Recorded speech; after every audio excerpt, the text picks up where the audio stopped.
Who will bell the cat? One day, the little mouse was playing when a cat suddenly jumped on him. The master has brought home a cat. There's a cat in the house. The news spread quickly among the mice in the house. The leader of the mice gathered all the other mice in the house. All of them were terrified. What are we going to do now? The leader of the mice said to the other mice, that cat might finish all of us. The leader of the mice spent several nights thinking of a way to protect themselves from the cat.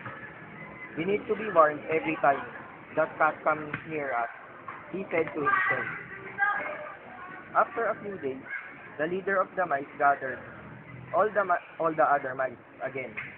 I have thought of a way to warn us all when the cat comes near us. He told the other mice.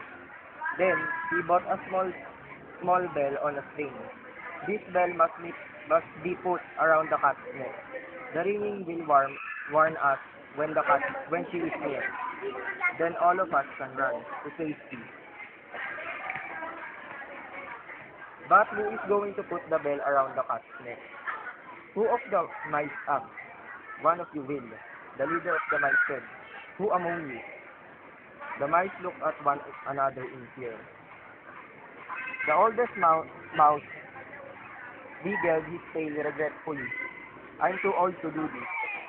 Anyone can but not me, a mother mouse said. Certainly not me, another said. Not me either, still another said. One by one, the mouse made excuses and left.